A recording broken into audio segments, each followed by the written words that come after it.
A very pleasant good morning, dear readers. Welcome back to my channel, English Mentor. Today, we are going to analyze the editorial of 22nd January. So let us start this editorial in detail. The title of this editorial is Himalayan Questions. देखो Himalayan Questions का मतलब यहाँ पर हो गया एक तरीके से अ ह्यूज क्वेश्चन, यानी एक बहुत बड़ा सवाल जिसका जवाब नहीं मिला है। On the absence of environment, environment का मतलब होता है पर्यावरण और एब्सेंस का मतलब हो गया अनुपस्थित होना। इन उत्तराखंड कैंपेन, तो फिलहाल 14 फरवरी को उत्तराखंड के अंदर असेंबली इलेक्शन होने वाले हैं और वहां पर बहुत सारी पॉलिटिकल पार्टीज जो हैं उन्होंने झड़ी लगा रखी है प्रोमिसेस की कि अगर इन केस उनकी पार्टी वहां पर जीत जाती है तो वो उत्तराखंड के अंदर बहुत सारा इंफ्रास्ट्रक्चर को इन्वेस्ट करने वाले हैं, एस्टेब्लिश करने वाले हैं और बहुत सारी चीजें वहां पे डेवलप करने वाले हैं। लेकिन इस कंपेनिंग के अंदर जो कि पॉलिटिकल पार्टी जितनी भी कंपेनिंग वहां पर कर रही है, वहां पर एक सवाल को बुरी तरीके से इग्नोर किया गया है, इन्वायरमेंट, पर्यावरण को। क्योंकि अगर देखा जाए उत्तराखंड का अगर जियोग्राफिकल स्ट्रक्चर को अगर देखा जाए तो उत्तराखंड का जो इन्वायरमेंट है वो बहुत ज्यादा फ्रेजाइल है। फ्रेजाइल का मतलब है बहुत ज्यादा कमजोर है। और अगर इन केस उत्तराखंड के अंदर डेवलपमेंट किया जाता है और हैवी इंफ्रास्ट्रक्चर को इन्वेस्ट किया जाता है, एस्टेब्लिश किया जाता है, तो वहां पर खतरा हो सकता है। क्योंकि ऑब्वियस सी बात है, पीछे भी उत्तराखंड के अंदर बहुत ज्यादा त्रासदियां आई हैं, बहुत सारा मतलब ऑब्वियस सी बात है वहां पर फ्लड देखने को मिला है, केदारनाथ वाला केस जो हुआ था, तो बहुत सारी ऐसी चीजें यहाँ पर उत्तराखंड को मतलब ऑलरेडी विटनेस कर चुका है। तो क्या ये जो कंपेनिंग के अंदर इतने भारी भरकम वायदे किए जा रहे हैं कि इंफ्रास्ट्रक्चर को इन्वेस्ट किया जाएगा, इन्वेस्ट एस्टेब्लिश किया जाएगा, तो ये सारी चीजों के अंदर कहीं ना कहीं इन्वायरमेंट को क्या किया गया है, इग्नोर किया गया है, नजरअंदाज किया गया है। तो इसी बात को हम इस एडिटोरियल में स्टडी करने वाले हैं। So let us start. Environmental issues यानी पर्यावरण से संबंधित जो भी इश्यूज हैं, जो भी प्रॉब्लम है, हैव फेल्ड, वो फेल हो चुकी है एक तरीके से to dominate the campaign in an eco fragile Uttarakhand. Fragile का मतलब वीक हो गया। और फिलहाल अगर देखा जाए 14 फरवरी को असेंबली इलेक्शन होने वाले हैं उत्तराखंड के अंदर, और उत्तराखंड के अंदर जितनी भी पॉलिटिकल पार्टीज है वो अपनी कंपेनिंग को जारी रख रही हैं। ऐसा माना जा रहा था कि इन्वायरमेंटल जो इश्यूज हैं वो क्या करेंगे, वो कंपेनिंग के ऊपर हैवी रहेंगे और कहीं ना कहीं जितनी भी पॉलिटिकल पार्टीज है वो इन्वायरमेंटल इश्यूज को ज्यादा कंसीडर करेंगी रादर कि वो अपनी पार्टीज को प्रमोट करेंगे या कंपेनिंग करेंगे। लेकिन यहाँ फिलहाल अगर देखा जाए तो उत्तराखंड के अंदर फिलहाल जितनी भी पॉलिटिकल पार्टीज के जो कंपेनिंग है वो कंपेन क्या कर रहा है, डोमिनेट कर रहा है रादर देन इन्वायरमेंटल इश्यूज को कंसीडर करने की बजाय। इन दी रन अप टू दी, देखो रन अप टू दी का मतलब होता है किसी भी इवेंट से पहले का जो टाइम होता है, जिसको आप बोल सकते हो मद्देनजर। अगर 14 फरवरी को मद्देनजर रखा जाए, उत्तराखंड के अंदर असेंबली इलेक्शन होने वाले हैं। Temples and development are among the issues raised by politicians. और जनरली अगर बात की जाए टेम्पल्स को लेकर, इन मतलब टेम्पल्स हो गए और वहां का जो विकास है, ये मुख्य मुद्दे हैं जहां पर पॉलिटिशियंस ने उठाए हैं। कहां पर, उत्तराखंड के अंदर जितने भी पॉलिटिकल पार्टीज हैं उन्होंने प्रॉमिसेस किए हैं कि टेम्पल्स बनाए जाएंगे, डेवलपमेंट किया जाएगा। ये मुख्य मसले वहां पर उठाए गए हैं, इश्यूज उठाए गए हैं। लेकिन जो इन्वायरमेंटल जो इश्यूज है, जो सबसे मुख्य है उत्तराखंड के अंदर, उसको कहीं ना कहीं नजरअंदाज किया गया है। फॉर्मर उत्तराखंड चीफ मिनिस्टर, और पहले के जो अगर पूर्वज, जो पहले के अगर देखा जाए, जो उत्तराखंड के चीफ मिनिस्टर हैं Trivendra Singh Rawat, attempt to bring, और उनका ये प्रयास था, उन्होंने इस बात का प्रयास किया था to bring the 4 shrines. Shrines का मतलब हो गया टेम्पल, बद्रीनाथ, केदारनाथ, गंगोत्री, यमुनोत्री, ये 4 ऐसे टेम्पल्स हैं, as well as other temples और दूसरे टेम्पल्स को अंडर वन बोर्ड। और मतलब कहीं ना कहीं त्रिवेंद्र सिंह रावत ने क्या किया था, प्रयास किया था कि वो चारों के चारों ये जो टेम्पल्स हैं इनको एक बोर्ड के अंदर ले आएंगे, यानी इनके ऊपर एक बोर्ड काम करेगा, एक अथॉरिटी इनके ऊपर काम करेगी। तो उनके ये प्रयास थे एंडेड, वो खत्म हो गए मतलब वो प्रयास क्या कर रहे थे, 2019 एक्ट एक ऐसा एक्ट है जिस एक्ट के तहत वो चारों जो टेम्पल्स थे और दूसरे जो टेम्पल्स थे उनको एक ही बोर्ड के अंदर लाना चाहते थे, जिससे कि एक बोर्ड उसके ऊपर सभी टेम्पल्स के ऊपर काम करे। वो इस बात पर प्रयास कर रहे थे लगातार, बीइंग विड्रॉन, लेकिन कहीं ना कहीं उसको विड्रॉ करना पड़ा, उसको पीछे हटना पड़ा। विड्रॉ का मतलब किसी चीज को हटा लेना। इन नवंबर 2021, और नवंबर 2021 को जो कहीं ना कहीं त्रिवेंद्र सिंह रावत का जो एक अटेम्प्ट था, वो सभी टेम्पल्स को एक ही बोर्ड के अंदर लाना चाहते थे।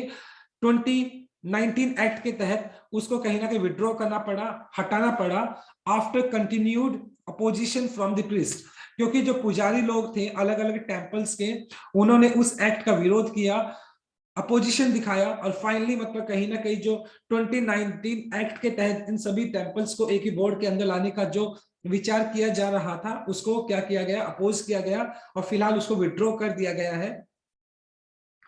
The chief minister Pushkar Singh Dhami, जो कि फिलहाल उत्तराखंड के चीफ मिनिस्टर हैं, बीजेपी को रिप्रेजेंट करते हैं, हु इज इन जुलाई 2021, जो कि उन्होंने जुलाई 2021 को रिप्लेस तीर्थ सिंह रावत, जिन्होंने तीर्थ सिंह रावत को क्या किया था, रिप्लेस किया था।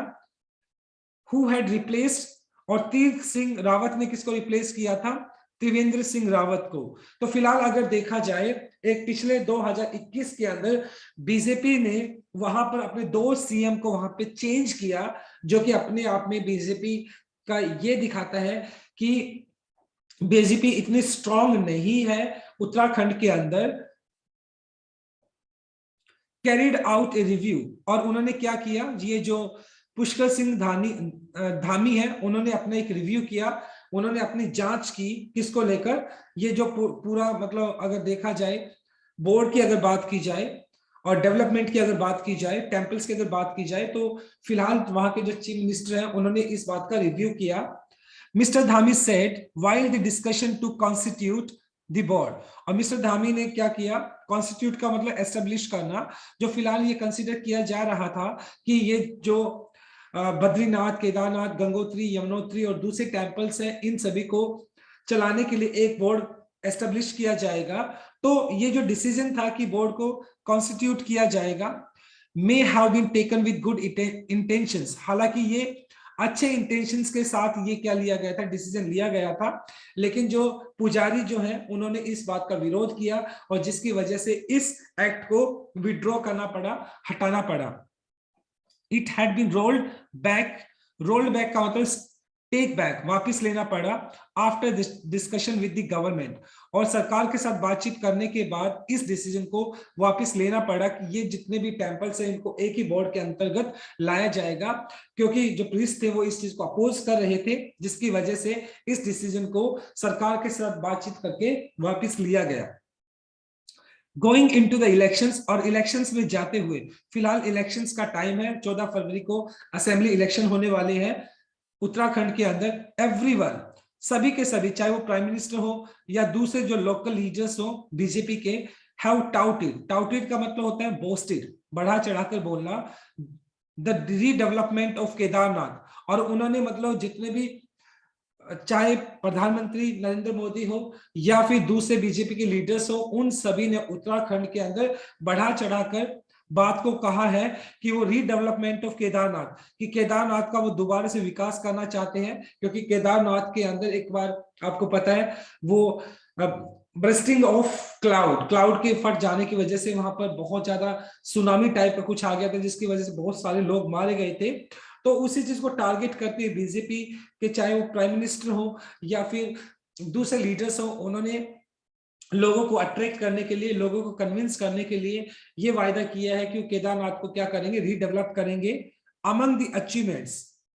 और फिलहाल अगर देखा जाए तो उन्होंने क्या किया है, जो केदारनाथ को रीडेवलप किया है, तो वो अपने आप को एक बहुत बड़ा अचीवमेंट बताते कि देखो केदारनाथ कितनी बुरी तरीके से डिस्ट्रक्ट हो चुका था, उसके बावजूद केदारनाथ को रीडेवलप किया गया है। तो कहीं ना कहीं जो बीजेपी है वो इसको अपना सबसे बड़ा अचीवमेंट मानती है उत्तराखंड के अंदर, और उसके बिहाफ पर वो क्या करना चाहती है, वोटर्स को कन्विंस करना चाहती है। What they call the double engine government in the center and the Uttarakhand. Double engine जो गवर्नमेंट होती है वो क्या होती है, मान लो सेंटर के अंदर केंद्र के अंदर और राज्य के अंदर अगर एक ही पार्टी की सरकार होती है तो उसको डबल इंजन सरकार बोल सकते हैं। फिलहाल उत्तराखंड के अंदर देखा जाए तो डबल इंजन सरकार बोला है। क्यों? क्योंकि केंद्र के अंदर भी बीजेपी है और उत्तराखंड के अंदर भी बीजेपी है। और फिलहाल अगर देखा जाए तो बीजेपी जो है अपनी जो अचीवमेंट है उसको गिनाने की कोशिश कर रही है, जिससे कि वोटर्स है उनको क्या किया जा सके, कन्विंस किया जा सके। So this is our very first slide. Now let us discuss the grammar concept. देखें, हाउ फेल्ड आपका हो गया, हैव के बाद आपने थर्ड फॉर्म यूज कर लिया जो कि आपका प्रेजेंट परफेक्ट है। उसके बाद देखिए, जनरली हम हाई डेजिग्नेशन के साथ आर्टिकल द लगा लेते हैं, लेकिन अगर उसके साथ उस पर्सन का नाम भी दिया होता है तो वहां पर आर्टिकल द नहीं लगाते। तो यहाँ पर आर्टिकल द नहीं आएगा आपका। देखो, बीइंग विड्रॉन ये आपका पैसिव स्ट्रक्चर हो गया। बीइंग यहाँ पे कंटिन्यूअस हो गया एक तरीके से, जो कि जीरंड प्लस V3 दिखाया है, जो कि आपका जीरंड पैसिव स्ट्रक्चर हो गया। हैड रिप्लेस्ड, हैड के बाद आपने थर्ड फॉर्म यूज कर लिया जो कि आपका प्रेजेंट सॉरी पास्ट परफेक्ट हो गया। हैव बीन टेकन आपका हो गया present perfect passive structure, have के बाद बीन यूज कर लिया, और पैसिव स्ट्रक्चर के हिसाब से बी के बाद भी आपने थर्ड फॉर्म यूज कर लिया जो कि आपका पैसिव स्ट्रक्चर है। Now let us move on to our second slide. In December, और दिसंबर के अंदर मिस्टर मोदी जो हमारे प्रधानमंत्री हैं, इनोग्रेटेड का मतलब उद्घाटन करना, the start of Lakhwar multipurpose बहुउद्देशीय प्रोजेक्ट। तो यानी कि नरेंद्र जो मोदी हमारे प्रधानमंत्री हैं, उन्होंने क्या किया था, लखवर मल्टीपर्पज बहुउद्देशीय एक प्रोजेक्ट था, उसका इनोग्रेशन किया था, उसका उद्घाटन किया था। एंड 8,700 करोड़ यानी 8700 करोड़ के आसपास वर्थ ऑफ रोड प्रोजेक्ट्स, और एट द सेम टाइम मतलब जो रोड प्रोजेक्ट्स हैं उत्तराखंड के अंदर जो रोड्स बनाए जाएंगे उसके ऊपर कम से कम 8,700 करोड़ के आसपास का एक एक्सपेंडिचर आने वाला है, खर्चा आने वाला है। तो ये इन प्रोजेक्ट्स की स्टार्टिंग की with the government backing major infrastructure project. और फिलहाल अगर देखा जाए जो गवर्नमेंट है वो जो उत्तराखंड के अंदर जो ये हैवी बहुत ही हैवी जो प्रोजेक्ट्स को क्या करने वाले, एस्टेब्लिश करने वाले, तो सरकार को बैक करती है with the government backing major infrastructure Mr Modi term. और कहीं ना कहीं सरकार क्या करती है, इंफ्रास्ट्रक्चर को मजबूत करने की कोशिश कर रही है उत्तराखंड के अंदर। मोदी ने टर्म का मतलब हो गया कॉल, बोलना। मोदी ने क्या किया है, this the decade of Uttarakhand, और उत्तराखंड के अंदर उन्होंने बोला है कि ये फिलहाल जो दशक है, वो जो दशक है उत्तराखंड का दशक है। तो कहीं ना कहीं मोदी ने मतलब उत्तराखंड के लिए बोला कि यहाँ पर बहुत सारा इन्वेस्टमेंट किया जाएगा, बहुत सारे यहाँ पे प्रोजेक्ट्स को स्टार्ट किया जाएगा, और यहाँ पे इंफ्रास्ट्रक्चर को एस्टेब्लिश किया जाएगा। और ये जो फिलहाल का जो दशक है वो उत्तराखंड के लिए एक बेहतरीन दशक में से एक है। वाइल इन्वायरमेंटिस्ट, लेकिन जो पर्यावरण से संबंधित जो लोग हैं, जो पर्यावरणवादी जो लोग होते हैं, हैव रेज कंसर्न, उन्होंने चिंता जताई है ओवर रूल्स बीइंग ब्रोकन, कि वो सारे के सारे नियम जो तोड़े जा रहे हैं for the large infrastructure projects. अगर इन बड़े बड़े इंफ्रास्ट्रक्चर्स को अगर उत्तराखंड के अंदर एस्टेब्लिश किया जाएगा, उनको इन्वेस्ट किया जाएगा वहां पर, तो डेफिनेटली सी बात है वो सारे नियम कायदे जो कि वहां पे फॉलो किए जाने चाहिए उनका पालन नहीं किया जा रहा है, उनको तोड़ा जा रहा है। Major parties have not yet raise the environmental concerns.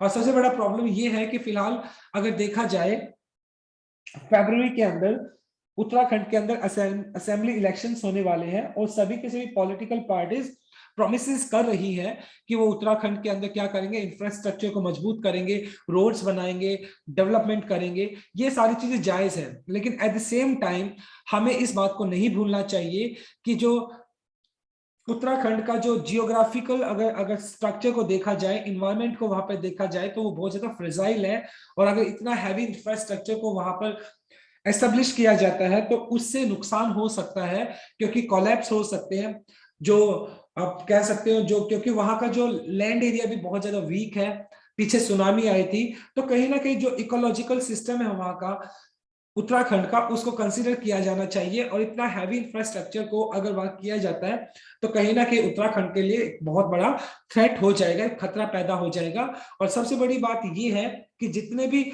Major parties हैं उन्होंने उस इन्वायरमेंटल इश्यूज की तरफ कोई भी ध्यान नहीं दिया है, वो सभी के सभी वोटर्स को कन्विंस करने में लगे हुए हैं। इश्यूज ऑफ नेशनल सिक्योरिटी, मतलब राष्ट्रीय सुरक्षा को लेकर, and the welfare of x service members, और जो रिटायर्ड जो आर्मी मैन है उनको लेकर, ऑल्सो डोमिनेटिंग द कैंपेन। और ये सारे के सारे वो इश्यूज है जिसने कैंपेनिंग को डोमिनेट किया है, यानी कहीं ना कहीं जितने भी पॉलिटिकल पार्टीज है वो इन मुद्दों को भी ध्यान में ले रही है कि नेशनल सिक्योरिटी दी जाएगी, और जो एक्स सर्विस मैन है उनको क्या किया जाएगा, उनको भी कंसिडर किया जाएगा, उनके लिए कल्याणकारी जो सुविधाएं हैं या स्कीम है उनको स्टार्ट किया जाएगा with a large population of retired soldiers. और फिलहाल अगर देखा जाए तो उत्तराखंड के अंदर बहुत सारे जो रिटायर्ड सोल्जर्स हैं। Uttarakhand politics have always witness some grand standing on issues that appeal to them. देखो, ग्रैंड स्टैंडिंग का मतलब होता है showing off to attract the attention from spectators and media, यानी दिखावा करना जिससे कि जो स्पेक्टेटर है, जो देखने वाले हैं या जो मीडिया है, उसके अटेंशन को खींचा जा सके। और उत्तराखंड की जो पॉलिटिक्स है ना, वो हमेशा क्या, उत्तराखंड की पॉलिटिक्स ने हमेशा से इस बात को विटनेस किया है, हमेशा से इस बात को देखा है, सम ग्राउंड स्टैंडिंग ऑन इश्यूज। जितनी भी पॉलिटिकल पार्टीज हैं वो क्या करती हैं, वो सिर्फ वहां पर ग्रैंड स्टैंडिंग करती है, ग्रैंड स्टैंडिंग अगर शो ऑफ करती है, जिससे कि अपील टू देम मतलब जो अट्रैक्ट करती है। कहने का मतलब ये क्या है, जो उत्तराखंड की जो पॉलिटिक्स है वो बहुत ज्यादा शोइंग ऑफ करती है, दिखावा करती है स्पेक्टेटर को दिखाने के लिए, मीडिया को दिखाने के लिए। लेकिन अगर ग्राउंड लेवल पे अगर बात की जाए, रियलिटी में अगर बात की जाए, तो वो जो प्रोमिसेस किए जाते हैं, वायदे किए जाते हैं, वो बिल्कुल भी एग्जीक्यूट नहीं किए जाते, उनको ग्राउंड लेवल पे पूरा नहीं किया जाता है। The brother of late chief of defence staff general Vipin, colonel retired Vijay Rawat join the BJP this week. और फिलहाल अगर देखा जाए तो जो जनरल बिपिन रावत, जो कि फिलहाल पिछले ही कुछ पिछले मंथ उनका जो जो एरोप्लेन हेलीकॉप्टर क्या हो गया था, वो वो कोलैप्स हो गया एक तरीके से, और वो बेचारे इस दुनिया से चले गए। उनका जो ब्रदर है विजय सिंह रावत, उन्होंने बीजेपी के साथ जोड़ लिया खुद को, यानी बीजेपी को उन्होंने ज्वाइन कर लिया है। आम आदमी पार्टी की तरफ से हैज प्रोजेक्ट का मतलब डिस्प्ले होना, another retired colonel Ajay Kothiyal. और आम आदमी पार्टी ने भी क्या किया है, अजय कोठियाल को मतलब उनको रिप्रेजेंट किया है इट्स चीफ मिनिस्ट्रियल कैंडिडेट। और आम आदमी पार्टी ने भी अजय कोठियाल को चीफ मिनिस्टर के कैंडिडेट की तरह उनको प्रोजेक्ट किया है, दिखाया है। और आम आदमी पार्टी ने प्रॉमिस किया है, गवर्नमेंट अगर उनकी सरकार बनती है तो jobs to all ex service members, जितने भी रिटायर्ड आर्मी मेंबर्स है उनको जॉब दी जाएगी इन द स्टेट, उत्तराखंड के अंदर। Mr Dhami has spoken as the son of soldier and said the BJP alone respect the forces. और बीजेपी की तरफ से जो मिस्टर धामी, जो फिलहाल वहां के क्या है, वहां के सीएम है उत्तराखंड के, उन्होंने क्या किया है, son of the soldier and said the BJP alone respect the forces. और उन्होंने इस बात को कहा है कि बीजेपी एक ऐसी मात्र पार्टी है जो क्या करती है, जो फोर्सेस है, जो हमारी आर्मी है, उसकी रिस्पेक्ट करती है, तो बीजेपी को वोट दिया जाना चाहिए। तो जितने भी पॉलिटिकल पार्टीज है वो अपनी कैंपेनिंग के अंदर लगी हुई है और वो वोटर्स को कन्विंस करने की कोशिश कर रही है। But at the same time शायद जो एक मुख्य मुद्दा था, जो इन्वायरमेंटल जो इश्यूज है उत्तराखंड के अंदर, उनको कहीं ना कहीं इग्नोर किया गया है, उनको नजरअंदाज किया गया है, उनकी तरफ किसी भी तरह की कोई अटेंशन नहीं दी गई है। So this is our second slide. Now let us discuss the grammar concept. देखते हैं हाउ रेज्ड, आपका हैव के बाद आपने थर्ड फॉर्म यूज कर लिया जो कि आपका प्रेजेंट परफेक्ट हो गया। ग्रैंड स्टैंडिंग जिसका मतलब होता है शोइंग ऑफ, दिखावा करना, ये आपका नाउन हो गया, ये आपका। देन कर्नल यहाँ पे नाउन हो गया, तो रिटायर्ड आपका V3 जो कि आपका पास्ट पार्टिसिपल एडजेक्टिव था, यूज किया गया है। Now let us move on third slide. The BJP is trying to fight. अब बीजेपी क्या कर रही है, फाइट कर रही है, संघर्ष कर रही है एंटी इनकम्बेंसी। देखो, एंटी इनकम्बेंसी का मतलब अगेंस्ट मास्टरशिप, यानी सत्ता विरोधी। और बीजेपी के अगेंस्ट सत्ता विरोधी लहर कहां पे चल रही है, उत्तराखंड के अंदर चल रही है। क्योंकि पिछले 2021 के अंदर देखा जाए तो बीजेपी को तो 2 बार अपने सीएम को वहां से चेंज करना पड़ा। तो आप समझ सकते हो कि बीजेपी का मतलब कैसा मतलब वहां पर माहौल बना हुआ है। And the impression that it is a divided house, क्योंकि मतलब कहीं ना कहीं बीजेपी क्या दिखती है, एक बटा हुआ एक घर दिखाई पड़ती है, एक बटी हुई पार्टी दिखाई पड़ती है। Having change 2 chief ministers with in months in 2021, क्योंकि 2021 के अंदर बीजेपी को अपने 2 चीफ मिनिस्टर्स को वहां पर चेंज करना पड़ा, जिससे कि साफ साफ दिखाई पड़ता है कि बीजेपी के अंदर खुद के अंदर ही अगर देखा जाए तो यानी बीजेपी एक डिवाइडेड हाउस दिखाई पड़ती है, एक टूटा हुआ घर दिखाई पड़ती है। कहीं ना कहीं बीजेपी के अंदर, खुद बीजेपी के अंदर कंफ्लिक्ट बना हुआ है। The Congress is hoping to rest. Rest का मतलब यहां पर हो गया एक तरीके से सीज करना, कैप्चर करना बैक पावर। और कांग्रेस सपने देख रही है, उम्मीद कर रही है कि वो पावर को क्या करेगी, कैप्चर कर लेगी, यानी पावर उसके पास आ जाएगी। आफ्टर हैविंग लॉस्ट इन 2017, 2017 में कांग्रेस उत्तराखंड के अंदर इलेक्शंस को हार गई थी।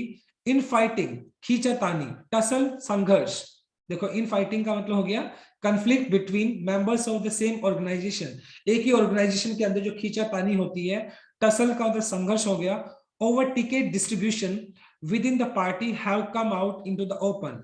और फिलहाल अगर देखा जाए कांग्रेस के अंदर मतलब जो अंदर खींचातानी बनी हुई है, संघर्ष बना हुआ है, क्योंकि कैंडिडेट के जो कांग्रेस के जो कैंडिडेट्स हैं, किसको टिकट देनी है, किसको टिकट्स नहीं देनी है, किसके लिए जो आने वाले इलेक्शन है। तो कहीं ना कहीं कांग्रेस के अंदर अपने घर के ही अंदर उनके अंदर खींचातानी बनी हुई है, एक संघर्ष चल रहा है टिकट को लेकर कि किसको किसको टिकट दी जानी चाहिए, किसको टिकट नहीं दी जानी चाहिए। तो ये सारे के सारे इश्यूज कांग्रेस के अंदर, पार्टी के अंदर बने हुए हैं। with former chief minister Harsh Rawat being one of the claimants to the leadership position। और फिलहाल अगर देखा जाए कांग्रेस की तरफ से जो हर्ष रावत है उनको क्या किया जा रहा है, क्लेम किया जा रहा है कांग्रेस की तरफ से लीडरशिप पोजीशन के लिए, यानी कहीं ना कहीं उनको लीडरशिप पोजीशन के लिए प्रोजेक्ट किया जा रहा है कांग्रेस की तरफ से। आप हैज ज्वाइन द रेस, आपने भी इस रेस को ज्वाइन कर लिया, कंपेनिंग को ज्वाइन कर लिया, आप भी पीछे नहीं रहने वाली थी। आप with the promise of development, आपने इस बात का वायदा किया है कि अगर इन केस उनकी सरकार बनती है तो वो उत्तराखंड के अंदर डेवलपमेंट करेंगे। रेप्लिकेट का अगर नकल करना दिल्ली मॉडल, और वो क्या करेंगे, जो दिल्ली मॉडल की अगर बात करी जाए, जिस तरीके से आपकी सरकार है दिल्ली के अंदर, और दिल्ली के अंदर उन्होंने बहुत सारे डेवलपमेंट किया है, तो उसी तरीके से आपने इस बात का प्रॉमिस किया है कि इन केस अगर आपकी सरकार बनती है उत्तराखंड के अंदर तो दिल्ली मॉडल को वो फॉलो करेंगे। And to power sharing between the BJP and Congress, और किसी भी तरह से जो पावर है, जो सत्ता है, मतलब वो किसके पास रहेगी, आपके पास रहेगी, और वो बीजेपी और कांग्रेस के साथ किसी भी तरह का कोई पावर शेयरिंग नहीं करेंगे। और अगर आपके पास सरकार होगी तो वो डेवलपमेंट कर सकते हैं उत्तराखंड के अंदर।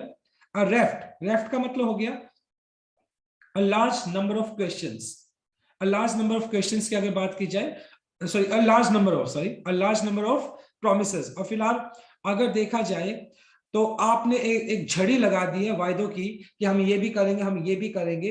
फ्रॉम फ्री वाटर, पानी से लेकर, यानी फ्री में पानी को दिया जाएगा, इलेक्ट्रिसिटी फ्री दी जाएगी, स्कूल्स अच्छे किए जाएंगे और स्कूल्स बनाए जाएंगे। तो इस तरह के वायदे कहीं ना कहीं आपने उत्तराखंड के लोगों के लिए किए हैं कि इन केस उनकी सरकार बनती है तो ये सारे के सारी चीजें उनके लिए की जाएंगी। तो फिलहाल एक ऐसा दौर चल रहा है, जितनी भी पॉलिटिकल पार्टीज हैं वो सारी की सारी पॉलिटिकल पार्टीज क्या कर रही हैं, वायदे कर रही हैं कि इन केस उनकी सरकार बनेगी तो वो उत्तराखंड के अंदर डेवलपमेंट करेंगे, वहां के इंफ्रास्ट्रक्चर को अच्छा करने वाले हैं। तो ये प्रोमिसेस पॉलिटिकल पार्टीज की तरफ से किए जा रहे हैं।